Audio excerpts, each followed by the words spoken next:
On Sunday, the game comes alive.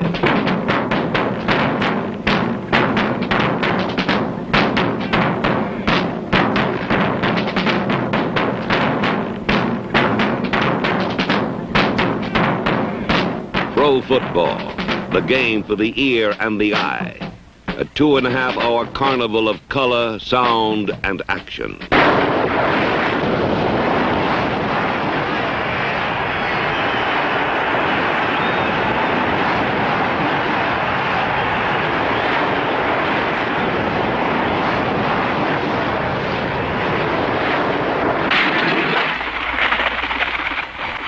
The sport is more than spectacle. It is the game for all seasons.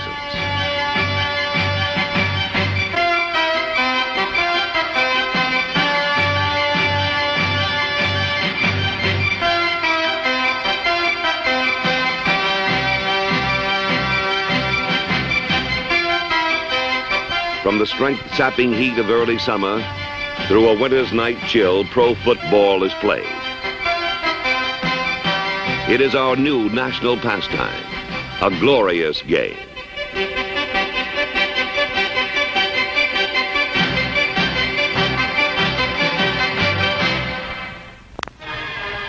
A sea of people make every Sunday a sellout. Pro football is a mirror of early America, reflecting toughness, courage, and self-denial.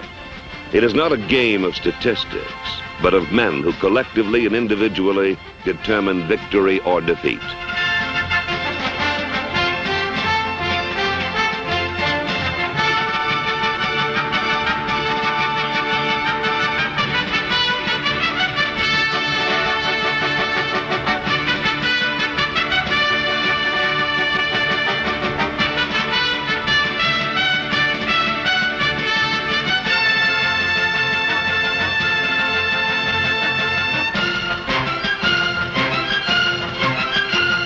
For the fan, the game is perpetual motion, a swirl of flying bodies in constant collision.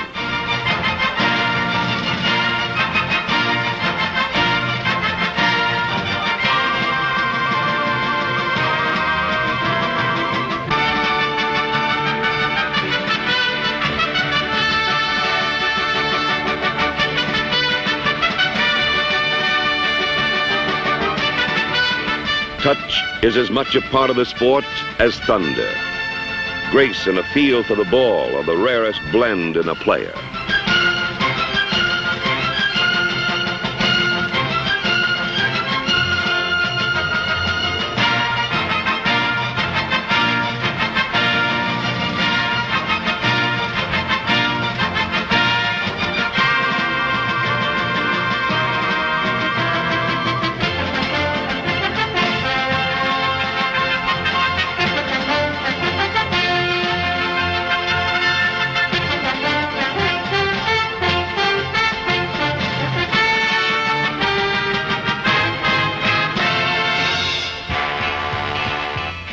Part of the game's lure to the fan is its unpredictability.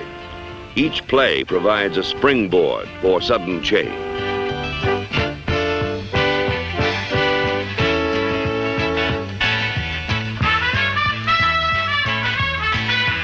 The game is wide open, not confined.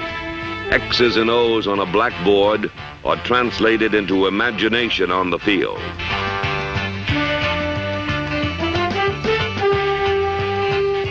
The quest for creative minds has brought a new kind of coach to pro football. Such a man is Tommy Prothro, a fresh breath of air from UCLA, who pumped new life into the once stodgy Los Angeles Rams. All right, kickoff coverage right here. All right, kicking team, be ready. All right, punt return, get ready. Punt return, ready. Field goal, get ready. Field goal. All right, punting team, sit down. All right, punting team with me. All right, huddle up, huddle up, huddle up. Play. What's Ray doing in the game? What's Ray doing in the game? Who's he in for? He's in for Joseph. What's wrong with Joseph? Nothing. Deuce! Deuce! Get away! Get away! Hey, I got it! Prothro's zest and zany innovations made every play an adventure for Ram fans, as the formula for winning was updated and trimmed with Prothro tinsel.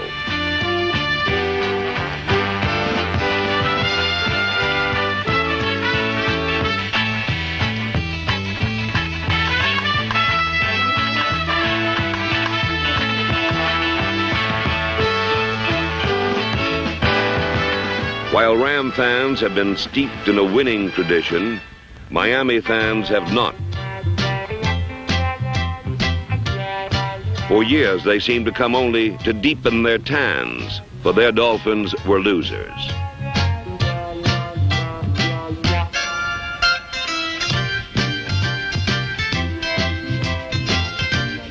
But times changed, and the girl watchers now saw their fishbowl dwellers emerge into Super Bowl contenders.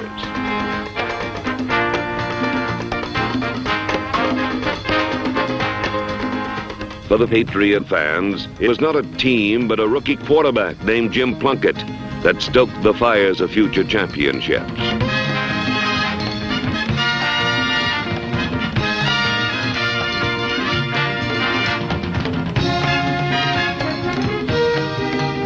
In Dallas, they came to see the fury of their Cowboys explode into touchdowns as football under the stars enslaved a nation on Monday nights.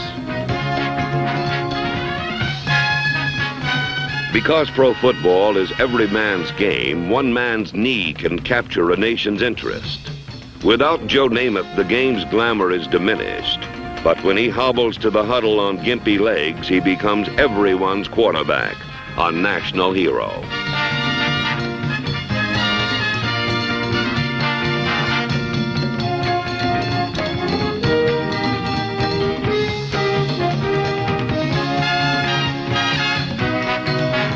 A fan's world is colored by total joy or total disappointment. There are no shades of gray.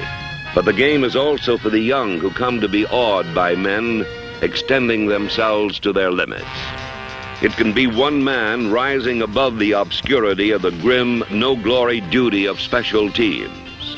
It is a lineman clawing through the carnage at the scrimmage line and devouring a quarterback. It is the second and third effort needed when the yards are the hardest.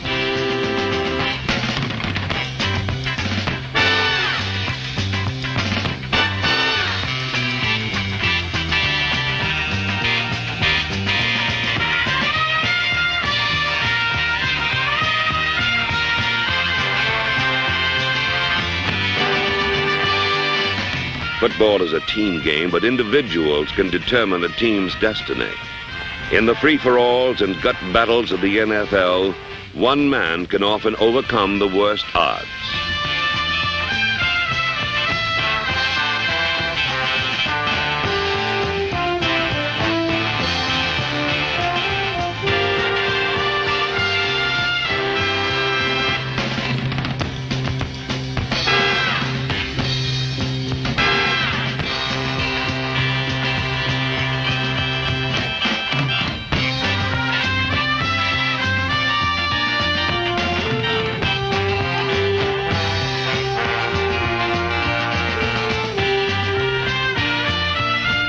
Individual effort is the heart of the game, and tight end Charlie Sanders is the heart of the Detroit Lions. Number 88 is paid to catch a football. Sometimes he makes it look surprisingly easy, but football is not often an easy game.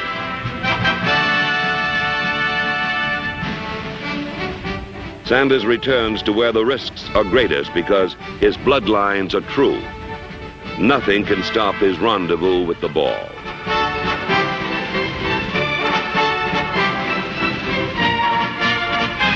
Charlie Sanders, the Detroit Lion with a leopard stride.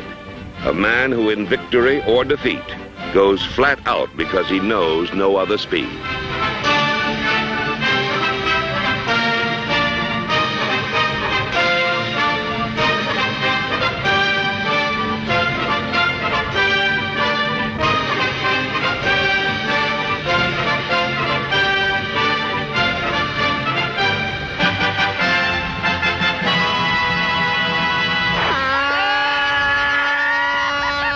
Pro football, it is the people's game. America's unquestioned #1 sport. Middle linebacker on that play, he was good. For players and coaches, game day begins and ends in the locker room.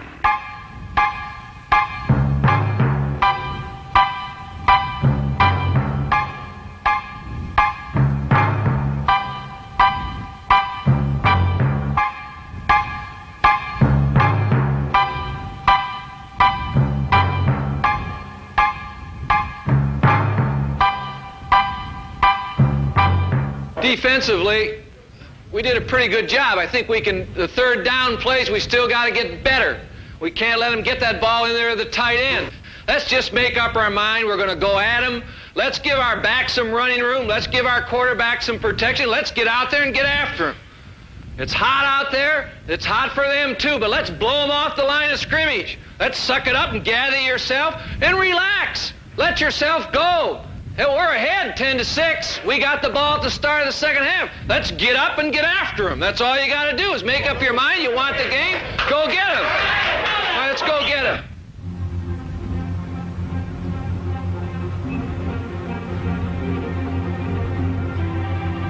Like the locker room, the bench is a sanctuary, a lonely place where the player feels the action but is not part of it.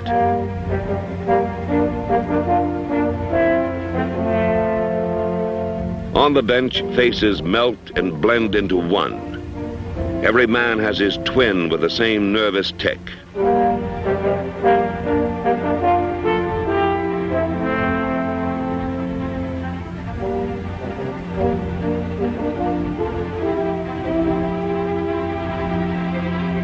While the heat and badges of courage are genuine, the game is still remote. Only on the field is the game real. To the players, reality is one against one, move and counter-move, helmet to helmet. Nowhere is this conflict more evident than at the fringe of battle where the receiver and cornerback match glares. Here, cunning and speed determine the victor.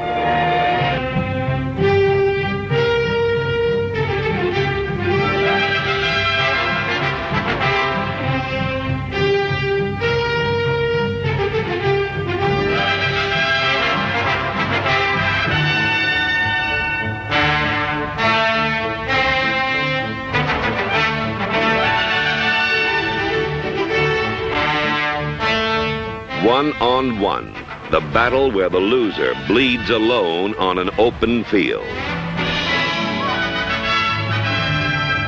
An instant of freedom is the only edge the receiver needs, and that is why there are more fallen idols at cornerback than at any position, except quarterback. The traditional role of the quarterback has not been a physical one. He was the team's general on the field. Rooted in the pocket, quarterbacks dissected defenses with their brains and their arms.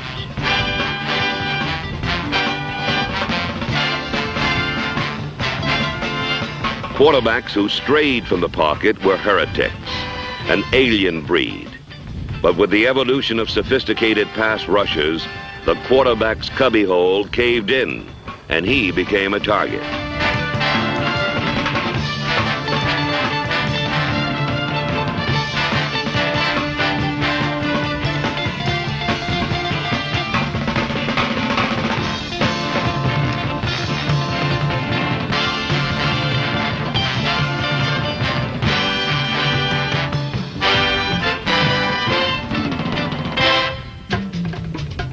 The body beating caused the quarterbacks to escape through any breach in the defense. Planned runs, not scrambles, were a valuable ally to a slick-stepping general.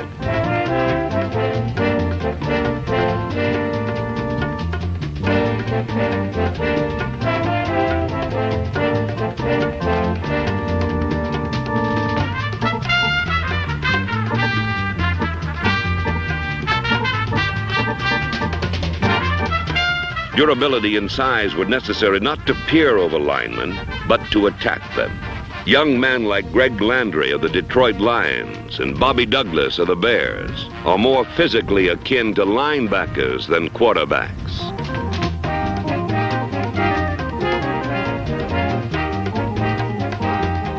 Roger Staubach is the most dangerous of the running quarterbacks because he gives the defender a sweet glimpse of his gaunt body, then disappears. On his legs ride cowboy dreams of championships.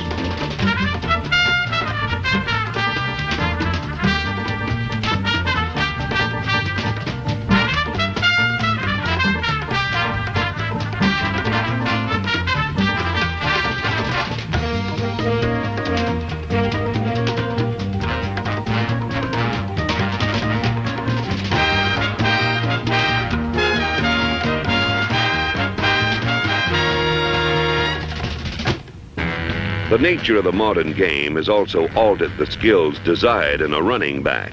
Carrying the ball 20 times a game requires power and valor, not niftiness. The water bug and whippet backs rarely survive the wail and howl of the banshee.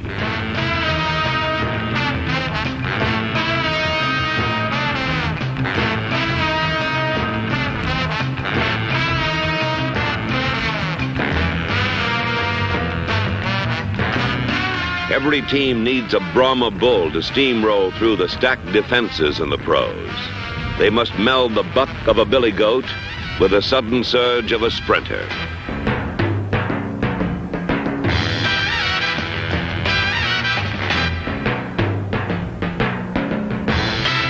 Two years ago, the Detroit Lions' search for a big back ended with Steve Owens.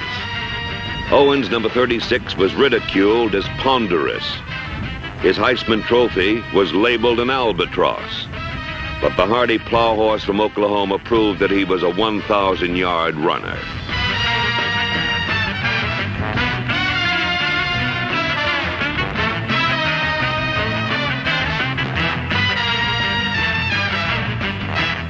While Owens came to Detroit with a tarnished reputation, Larry Csonka came to Miami, forged from an old mold. He was blooded at Syracuse, a school that produced Jimmy Brown, Ernie Davis, Jim Nantz, and Floyd Little. At 6'2", 235 pounds, Csonka is indistinguishable from the pulling guards that lead his bone-rattling sweeps.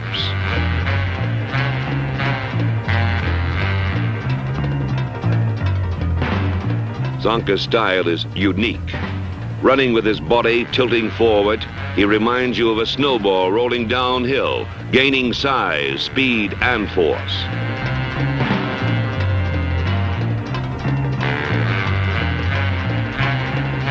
Running on stubby legs, riveted to the ground, Csonka pays no heed to the elements.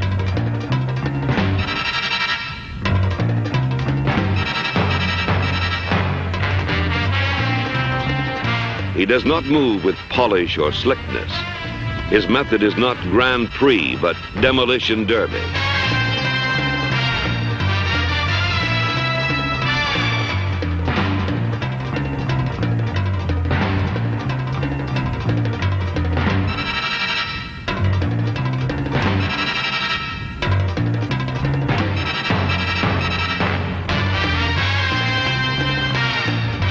Larry Csonka, an Ice Age player, melting down defenses for the Miami Dolphins. Defense is a big man's game. Robust men play it with gusto. Hitting is the essence once the ball is snapped.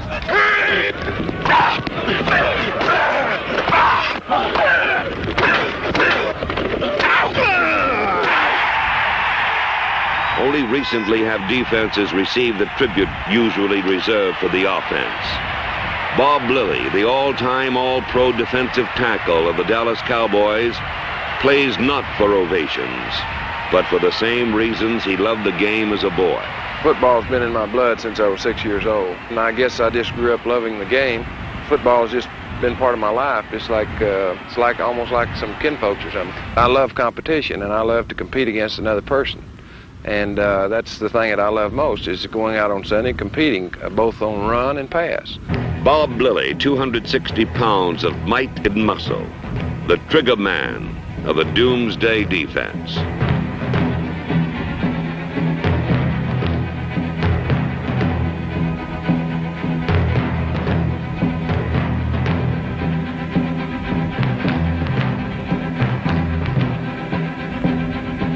As his abilities matured, so did his outlook on the mean part of the game. You do sometimes have to neutralize him with a forearm, but you're not going to hurt anybody really with a forearm anyway, unless you catch him blind side or something. And so what I try to do the first part of the game, every game, is run into the player real hard, knock him back or run over him if you can. And from then on, he's got to respect your power rush.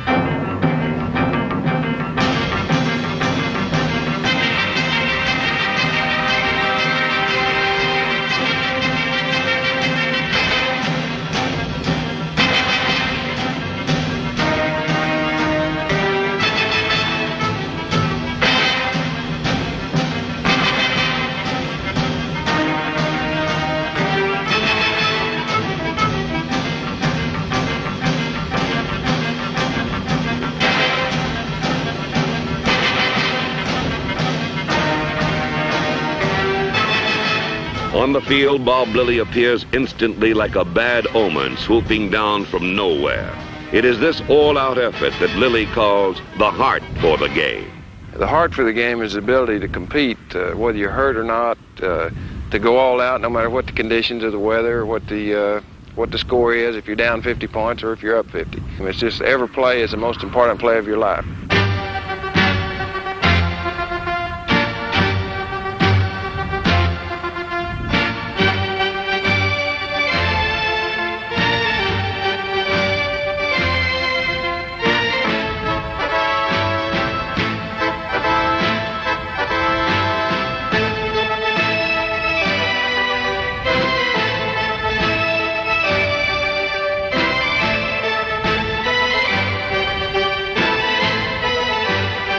Technique does not put a man on his back. Having the heart for the game does. That is why Bob Lilly is the pros pro every Sunday.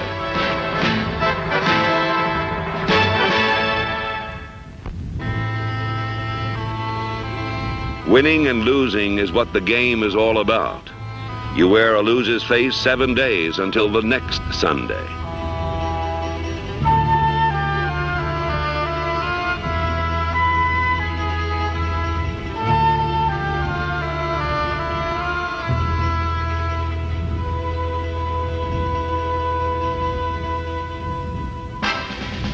For the player, victory makes the game glorious. For the fan, the glory is the game.